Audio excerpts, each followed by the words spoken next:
Hello everyone, आप सबका स्वागत है लाइफ साइंस कैफ़े में। हम कर रहे हैं 9th क्लास की साइंस और इसमें हम 12th चैप्टर में 4th पार्ट कर रहे हैं। ठीक है, 4th पार्ट में हम स्टार्ट करेंगे speed of sound in different media.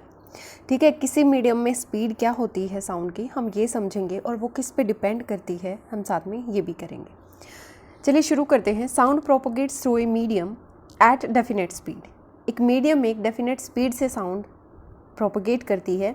The sound of a thunder is heard a little later than a flash of light is seen. Light हमारे पास पहले पहुंचती है और जो साउंड होती है वो बाद में पहुंचती है। इसका मतलब ये है। So we can make out that sound travel with the speed which is much less than the speed of light. हम ये कह सकते हैं कि जो साउंड ट्रेवल करती है वो थोड़ी सी बाद में आती है हमारे पास, मतलब उसकी स्पीड थोड़ी सी कम होती है जो लाइट की स्पीड होती है स्पीड ऑफ लाइट से। ठीक है, मतलब स्पीड जो होती है लाइट की वो थोड़ी सी ज़्यादा होती है, इतनी ज़्यादा नहीं, थोड़ी सी ज़्यादा। कैसे? Speed of sound depend on properties of the medium through which it travels. जो स्पीड होती है साउंड की वो किस पे डिपेंड करती है? मीडियम की प्रॉपर्टीज़ पे। मीडियम की प्रॉपर्टी का मतलब ये है कि वो सॉलिड है मीडियम या लिक्विड है या गैस है, उस पर डिपेंड करती है।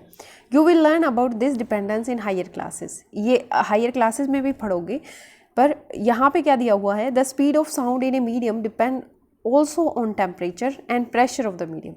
जो साउंड की स्पीड होती है वो किसी भी मीडियम में डिपेंड करती है वहाँ के टेम्परेचर पे और वहाँ के प्रेशर पे। The speed of sound decrease with when we go from solid to gaseous state. जो स्पीड होती है साउंड की वो डिक्रीज हो जाती है कब? जब हम सॉलिड से गैसेस की तरफ मूव करते हैं। मतलब जो आवाज़ हमें सॉलिड में ज़्यादा सुनाई देगी वो गैसेस मीडियम में कम सुनाई देगी, ये उसकी स्पीड कम होगी। ठीक है, थोड़ी सी बाद में सुनाई देगी। जैसे हम सपोज़ हम एल्यूमिनियम को अगर हीट करते हैं, ठीक है, तो हमें वो तेज़ सुनाई देगी और जल्दी भी हमारे पास आएगी। In any medium, as we increase the temperature, the speed of sound increase. Temperature बढ़ने से भी साउंड तेज जाती है, स्पीड जो होती है वो तेज हो जाती है। जैसे कि एयर में जो 331 मीटर पर सेकेंड ट्रैवल करती थी 0 डिग्री सेल्सियस पे, वो 344 मीटर पर सेकेंड ट्रैवल करेगी 22 डिग्री सेल्सियस पे। मतलब अगर टेम्परेचर इतना बढ़ा दिया तो 4 metre per second, 3 metre per second, 3 नहीं, ये बनेगा 13 मीटर पर सेकेंड जो है वो इंक्रीज हो जाएगी। The speed of sound at a particular temperature in various media are listed in table 12.1। You need to memorise the values. आपको ये याद करनी पड़ेंगी कि जो स्पीड होती है मीडियम, किसी भी मीडियम में, वो 25 डिग्री सेल्सियस, मतलब टेम्परेचर इनका सेम है लेकिन जो स्टेट है वो डिफरेंट हो गई है। जैसे सॉलिड में है नियर अबाउट 6000 पे, 6000 पे ये ख़त्म हो जाती है लगभग, इन्होंने दिया हुआ है, और स्टार्ट होती है वो लगभग 4000 है, वहाँ से स्टार्ट होती है। लिक्विड में ये कुछ 1000 से शुरू होके 1100 से शुरू होके 1500 तक जाती है लिक्विड में, और गैसेस में देखिए कितनी कम है इसकी स्पीड, 200 से स्टार्ट होती है और 1200 पे ख़त्म भी हो जाती है। तो इस तरह से जो स्टेट होता है, जो मीडियम है, उसमें जो किस स्टेट में है मीडियम हमारा, तो उस पर डिपेंड करती है। क्वेश्चन आता है, in which of the 3 media, air, water और iron, does sound travel the fastest at a particular temperature. एक ही टेम्परेचर अगर होगा तो 3 मीडियम है हमारे पास, एयर है, वाटर है और आयरन है। एयर क्या है हमारे पास? गैस है। वाटर क्या है हमारे पास? लिक्विड है। और आयरन क्या है हमारे पास? सॉलिड है। ठीक है, तो साउंड किस में फास्टेस्ट होगी किसी भी टेम्परेचर पे, है ना, आपको ये बताना है। तो आपने अभी इस जो लिस्ट में देखा है, ये क्या है कि गैसेस मीडियम में सबसे कम है, और जो लिक्विड और सॉलिड स्टेट हैं इनमें ज़्यादा हो जाती है गैसेस के कंपैरिजन में, लेकिन सबसे ज़्यादा किस में है? सॉलिड में है। तो हमारे इस क्वेश्चन का आंसर क्या होना चाहिए कि मीडिया जो है उसमें आयरन तो सॉलिड है, सॉलिड में सबसे ज़्यादा स्पीड होनी चाहिए। ठीक है, आयरन की यहाँ पे कितनी है? 5950। ठीक है। हमारी जो लिस्ट है इसमें भी आयरन की दी हुई है 5950। उसके बाद हमारी एयर में तो सारी गैसेस आती हैं, एयर में हम कुछ भी लिख सकते हैं। सपोज कुछ नहीं भी पता तो हमें ये पता है कि मिनिमम होती है लिक्विड और सॉलिड के कंपैरिजन में, ठीक है। उसके बाद वाटर में, मतलब ये लिक्विड है हमारे पास, वाटर का कितना होता है 1531 होता है हमारा। सी वाटर का और डिस्टिल्ड वाटर का इन्होंने अलग से दिया हुआ है, 1495 डिस्टिल्ड वाटर का है। तो हम इस हिसाब से कह सकते हैं कि जो मैक्सिमम जो स्पीड होगी वो होगी आयरन में। उसके बाद हमारे पास फिर सोनिक बूम दिया हुआ है। When the speed of any object exceeds the speed of sound, it is said to be traveling at supersonic speed. समझ रहे हो? सोनिक बूम क्या है? जब स्पीड है किसी भी ऑब्जेक्ट की स्पीड, ठीक है, एक्सीड कर जाती है, बढ़ जाती है, साउंड से भी तेज चली जाती है वो, तो उसको सुपरसोनिक स्पीड बोलते हैं। सपोज हम यहाँ पे किसी ऑब्जेक्ट को नहीं काउंट करते, आपको समझने के लिए आसानी हो जाएगी। सपोज हमारे पास ये एक कैट है, ठीक है, और यहाँ से हमने किसी चीज़ को हिट किया, यहाँ से हमने हिट किया किसी चीज़ को, इसके ऊपर हिट किया, और ये कैट जो है, कैट नहीं, सपोज ये एक पैरट है। मैं इसको फिर से बना देती हूँ ताकि आपको आसानी से समझ आ जाए, ठीक है। हमारे पास ये एक पैरट है, ठीक है। ये पैरट ने यहाँ से उड़ना शुरू किया और यहाँ हमने किसी चीज़ को हिट किया, ये पैरट इधर उड़ गया, सपोज ये यहाँ पे इस पॉइंट पे आ गया इसकी साउंड जाने से पहले, तो इसकी स्पीड को हम क्या कह सकते हैं? Supersonic speed. मतलब इसकी स्पीड साउंड से पहुँचने से पहले ही पहुँच गई। ये एक्चुअल में किसके केस में होता है? बुलेट्स, जेट एयरक्राफ्ट एटसेट्रा जो होते हैं ये पहले पहुंच जाते हैं। Often travel at supersonic speed. जो जेट होते हैं या बुलेट्स होते हैं, है ना, उनकी या एयरक्राफ्ट्स होते हैं, वो उनकी साउंड बहुत बाद में आती है और वो बहुत पहले पहुंच जाते हैं। तो वो किस स्पीड से ट्रैवल करते हैं? हम कह सकते हैं वो सुपरसोनिक स्पीड से ट्रैवल करते हैं। When a sound producing source moves with the speed higher than that of the sound, it produces shock wave in air. जब कोई चीज़ इतनी तेज़ी से चलेगी कि उसकी आवाज़ हमें बाद में आए और वो चीज़ पहले पहुंच जाए, तो वो क्या करेगी? वो शॉक वेव प्रोड्यूस करेगी एयर में। These shock waves carry a large amount of energy. ये शॉक वेव क्या रखती हैं? बहुत ज़्यादा एनर्जी रखती हैं। The air pressure variation associated with these type of shock waves produce a very sharp and loud sound called the sonic boom. ये क्या करते हैं? ये जो प्रेशर वेरिएशन हो जाता है, जो इस तरह की शॉक वेव की वजह से हो जाता है, जो इस तरह की शॉक वेव प्रोड्यूस होती हैं, उनकी वजह से जो प्रेशर वेरिएशन हो जाती है, वो क्या करती हैं? बहुत शार्प होती हैं। वो प्रेशर वेरिएशन वो बहुत ज़्यादा शार्प होता है, लाउड साउंड होती है, बहुत तेज़ होती है, जिसको सोनिक बूम कहते हैं। स्पीड को क्या बोला था? Supersonic speed. और जिसकी वजह से ये प्रेशर वेरिएशन हो रहा है और ये बहुत तेज़ आवाज़ हो रही है, ये क्या होता है? Sonic boom. Shock wave produced by supersonic aircraft have enough energy to shatter glass and even damage building. इनकी स्पीड, इनकी आवाज़ इतनी, स्पीड की वजह से इनकी आवाज़ इतनी ख़तरनाक होती है कि वो ग्लास को गिरा सकते हैं, बिल्डिंग्स को हिला सकते हैं, डैमेज कर सकते हैं, तो बहुत ज़्यादा खतरनाक होती है। अब हम पढ़ेंगे reflection of light, reflection of sound. Sound bounces off a solid और a liquid like a rubber ball bounces off a wall. Sound bounce करती है किसी भी सॉलिड को या लिक्विड को, जैसे रबर बॉल बाउंस हो जाती है ना, उछल जाती है दीवार से, उस तरह से, ठीक है। जब आपने घरों में भी एक्सपीरियंस किया होगा, जैसे ही डीजे वगैरह बजते हैं घर के आसपास, तो घर के शीशे जो होते हैं वो थोड़ा सा धलकने लग जाते हैं, थोड़ा थोड़ा हिलने लग जाते हैं। तो साउंड क्या करती है? हिलाती है चीज़ों को। Like light, sound gets reflected at the surface of solid or liquid or follows a same law of reflection as you have studied in earlier classes. ये reflected होती हैं साउंड भी, और ये क्या करती हैं? लॉ ऑफ रिफ्लेक्शन को फॉलो करती हैं, जैसे आपने पहले क्लासेस में पढ़ा है। The direction in which the sound is incident and the reflection make equal angle with the normal to the reflecting surface and the three are in the same plane. ये क्या होता है? सपोज यहाँ से sound आ रही है, ठीक है, यहाँ पे स्ट्राइक किया साउंड ने और ये इधर रिफ्लेक्ट हो गई, तो इनका जो एंगल ऑफ इंसिडेंट होता है ना, और एंगल ऑफ रिफ्लेक्शन होता है, वो सेम होता है, समझ रहे हो? नॉर्मल रिफ्लेक्शन जो सरफेस से अगर टकराती है तो एंगल ऑफ रिफ्लेक्शन और एंगल ऑफ इंसिडेंट सेम होता है और सेम प्लेन में होते हैं ये तीनों। An obstacle of large size which may be polished or rough is needed for the reflection of sound wave। एक obstacle की ज़रूरत पड़ेगी जो बड़े साइज़ का होगा और रफ़ भी हो सकता है या फिर पॉलिश्ड भी हो सकता है, चिकना भी हो सकता है, हमें जिससे कि पता चल जाए कि साउंड का रिफ्लेक्शन किस तरह से होता है। एक्टिविटी 12.5 देखते हैं। Take 2 identical pipes as shown in figure 12.11। ठीक है, एक फिगर दी हुई है 12.11, उसमें हमने आइडेंटिकल पाइप देखो उसमें। ठीक है, as shown in figure 12.11 you can make a pipe using chart paper. आपके पास अगर पाइप नहीं है तो आप चार्ट पेपर से पाइप बना सकते हो। सफिशिएंटली लॉन्ग होनी चाहिए उनकी लेंथ, और उनको टेबल पे वॉल के पास अरेंज करना है। ठीक है, keep a clock near the open end of one of the pipe and try to hear the sound of the clock through the other pipe। आपने एक जो पाइप होगा उसके एक छोर पे जो है उसको रख देना है। किसको रखना है? क्लॉक को रख देना है। ये देखिए यहाँ पे आपने एक क्लॉक को रख देना है एक साइड, और दूसरी साइड से यहाँ पे रखोगे। ये पाइप आपके पास अगर नहीं है तो आप इसको ग्लास पेपर से भी बना सकते हो। यहाँ से आप ये साउंड जाएगी और यहाँ पे आपने अपने कान को अटैच करना है, मतलब सुनने की कोशिश करनी है कि आपको क्या सुनाई देता है। Keep the clock near the open end of the pipe and try to hear the sound of the clock through the other pipe. Adjust the position of the pipe so that you can best hear the sound of the clock। Adjust करनी है position आपने pipe की ताकि आप उस sound को आराम से सुन सकें। Now measure the angle of incident and reflection and see the relationship between the angles।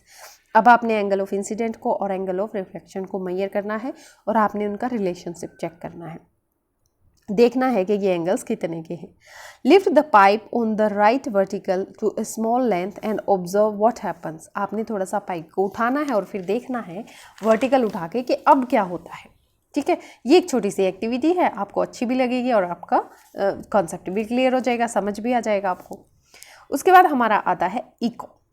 Eco क्या होता है? इफ़ वी शाउट और clap near a suitable reflecting object such as a tall building और a mountain we will hear the same sound again a little later. This sound will be hear is called an echo. जब हम कहीं खाली building होती है, कोई बड़ी building या फिर माउंटेन पे क्लैप करते हैं या थोड़ा सा चिल्लाते हैं तो हमें वो साउंड दोबारा सुनाई देती है थोड़े टाइम के बाद, इसको इको बोलते हैं। ठीक है, sensation of sound persist in our brain for about 0.1 second. ये साउंड जो है वो हमारे दिमाग में 0.1 सेकेंड के लिए रहती है। ठीक है, हमें ऐसा लगता है कि हमें फिर से सुनाई दे रही है, पर टाइम कितना होता है? 0.1 second. To hear the distinct echo, the time interval between the original sound and the reflected one must be at least 0। ठीक है, जो हमें अगर दूसरी आवाज़ सुननी है तो टाइम इंटरवल जो है ओरिजिनल साउंड के और रिफ्लेक्टेड साउंड के बीच में वो कम से कम 0.1 सेकेंड होना चाहिए। ठीक है, तो क्योंकि हमने सुनना भी तो है भाई, वो पहली आवाज़ निकली है उसके सेम जस्ट इतना सेकेंड होना चाहिए ताकि हम समझ सके कि ये दूसरी साउंड है। If we take the speed of sound to be 344 meter per second at a given temperature, say at 22 degrees Celsius in air, the sound must go to the obstacle and reach back the ear to the listener on reflection after 0.1 second। ये क्या कह रहा है कि अगर हम speed लेते हैं साउंड की 344 मीटर पर सेकेंड, है ना, सपोज 22 डिग्री सेल्सियस पे ये स्पीड है एयर में, तो वो साउंड किसी भी चीज़ से टकरा कर वापस आएगी तो हमारे पास आने में उसे कम से कम इतना टाइम तो लगेगा ना। Hence the total distance covered by the sound from the point of generation to the reflection surface and back should be at least this much।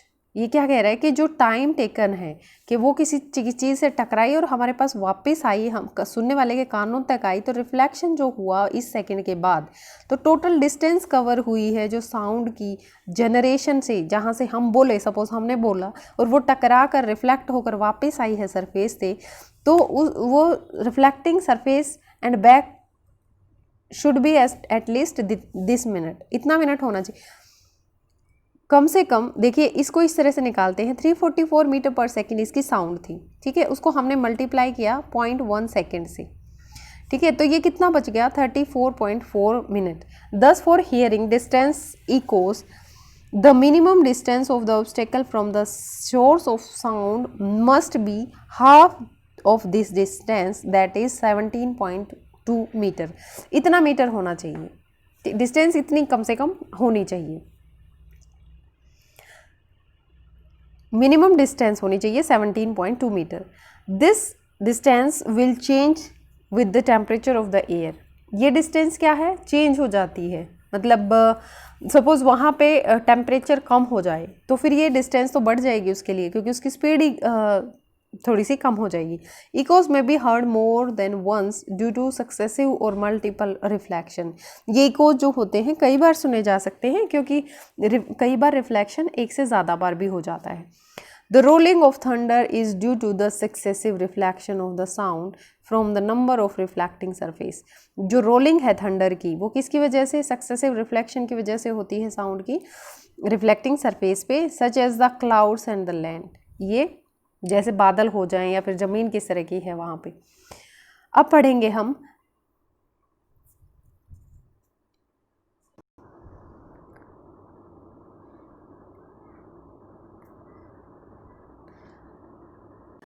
Reverberation में क्या है, साउंड होती है, सपोज हमने किसी होल में जोर से चिल्लाया, ठीक है, sound created in a big hall will persist by repeated reflection from the wall until it reduced to a value where it is no longer audible. जब तक इसकी आवाज़ इतनी गिर नहीं जाती कि वो सुनाई नहीं देती, तब तक वो रिपीट होती रहती है। अगर हम किसी हॉल में, या जब हम किसी ने कुआं देखा हो तो कुएं में बोल जाते थे बच्चे, और तब तक सुनाई देती रहती थी, रिफ्लेक्शन होता रहता था, जब तक कि वो बिल्कुल ख़त्म नहीं हो जाए, ठीक है। फिर जब लास्ट में जो आवाज़ आती थी वो बिल्कुल इतनी होती थी कि हमें बहुत ही मुश्किल से सुनाई देती थी।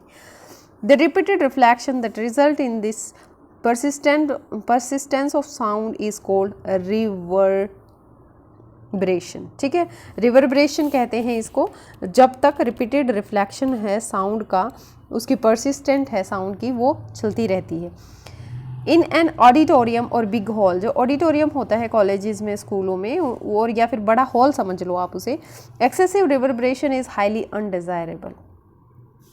किसी को ज़रूरत नहीं होती कि वहाँ पे आवाज़ गूंजे।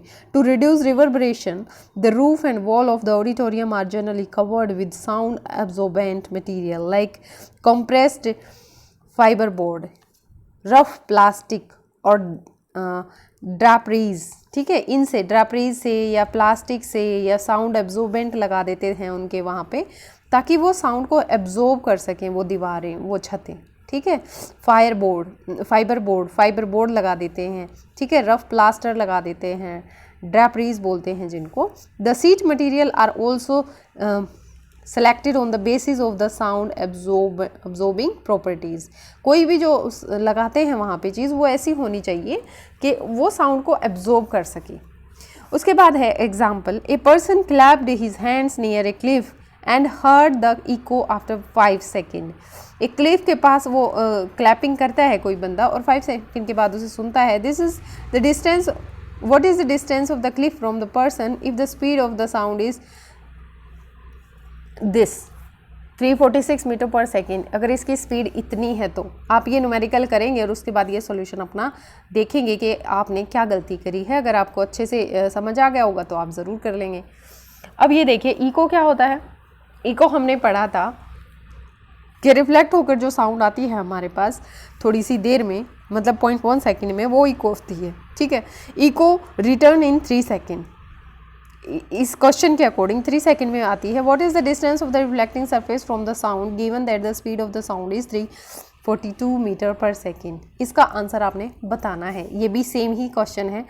अब है uses of multiple reflection of sound. जो मल्टीपल रिफ्लेक्शन होते हैं साउंड के, रिवर्बरेशन जो हमने पढ़ा था, उसके यूजेस क्या हैं, कहाँ कहाँ वो काम आती है, ठीक है। मेगाफोन्स और loud healers, horns, musical instruments such as trumpets and shannais are all designed to send sounds in a particular direction without spreading it in all directions as shown in figure 12.12. ठीक है, जैसे फिगर में दिखाया गया है। इनको इस तरह से डिज़ाइन किया गया है कि जो साउंड है वो एक ही डायरेक्शन में चली जाए और वो स्प्रेड ना करे सभी डायरेक्शंस में, ठीक है। उसके बाद है in these instruments A tube followed by A conical opening reflects sound successively to guide most of the sounds wave from the source in a forward direction toward the audience। ये क्या करती है कि जहाँ ऑडियंस है उसी तरफ ये अपनी साउंड्स भेजती हैं। जैसे आप देखते हो कि जब भी डीजे बज रहा होता है तो उसमें भी थोड़ा सा इतना होता है कि पूरे आप डीजे के चाहे किसी डायरेक्शन में चले जाओ, लेकिन आपको सबसे ज़्यादा उसके फ्रंट पे ही सुनाई देगी। इस तरह से जब ये हॉर्न ये भोंपू बजाते हैं तो सामने वाले को ज़्यादा टारगेट करता है। जो ऑडियंस होती जिसको ये सुनाना चाहते हैं उसी के पास ज़्यादा जाती है, बाकी इसकी कम हो जाती है। दूसरा है stethoscope is a medical instrument used for listening the sounds produced within the body chiefly in the heart और लंग्स। जो स्टेथोस्कोप होता है ये मेडिकल इंस्ट्रूमेंट है, एक्चुअली डॉक्टर नर्सेज यूज़ करते हैं ताकि वो जो साउंड होती है हमारी बॉडी में जो प्रोड्यूस होती है वो सुन सकें। ये साउंड किसकी होती है, या तो दिल की होती है या लंग्स की होती है। Stethoscope in the stethoscope the sound of the patient's heartbeat reaches the doctor's ear by multiple reflection of sound as shown in figure। ये डॉक्टर के पास कैसे जाती है, जैसे फिगर में दिखाया गया है, इस तरह से रिफ्लेक्ट होकर जाती है। ऐसा थोड़ी ना है कि वो सीधी एक बार में ही सुनाई देती है। देखिए अब ये स्टेथोस्कोप इसने यहाँ पे लगाया, अब ये इस तरह से टकराती टकराती डॉक्टर के कानों में चली जाएगी, ठीक है। तो ये इसका हमारा यूज़ है, जो हमारे मल्टीपल रिफ्लेक्शन होते हैं उसका यूज़ है। उसके बाद है generally the ceiling of the concert halls, conferences hall and cinema hall are curved so that the sound after reflection reaches all corners of the hall as shown in figure 12.14। Sometime a curved soundboard may be placed behind the stage so that the sound after reflection from the soundboard spread evenly across the width of the hall। क्या होता है कि इन halls में reflecting board लगा देते हैं ताकि जो साउंड प्रोड्यूस हो रही है वो इक्वली डिस्ट्रीब्यूट हो जाए, ठीक है, ऑडियंस के पास इक्वली डिस्ट्रीब्यूट हो जाए। और जनरली ये सीलिंग जो होती है वो कॉन्सर्ट हॉल या फिर सिनेमा हॉल में, कॉन्फ्रेंस हॉल में, इस तरह से इनको कवर किया जाता है ताकि अनइवन कुछ भी ना हो, मतलब कहीं पे ज़्यादा सुनाई दे कहीं पे कम सुनाई दे। अब क्वेश्चन क्या आता है, रेंज ऑफ हियरिंग हम नेक्स्ट वीडियो में करेंगे। Why are ceiling of concert hall covered, क्यों कवर किया जाता है, हमने अभी अभी किया है भाई, थर्ड पॉइंट है, आप इसको देख लेना कि क्यों कवर किया जाता है। So that sound after reflection reaches all corners of the hall, ताकि सभी कॉर्नर जो हॉल के कॉर्नर हैं वहाँ पे पहुँच जाए, ठीक है। और ये डायग्राम भी बना सकते हो आपके इस तरह से, इसलिए उनको कवर किया जाता है। Thank you for watching life science cafe. पढ़ते रहिए, आगे बढ़ते रहिए। मेरी वीडियो अगर आपको पसंद आती है तो कमेंट बॉक्स में कमेंट ज़रूर कर देना प्लीज़, और थैंक यू वंस अगेन।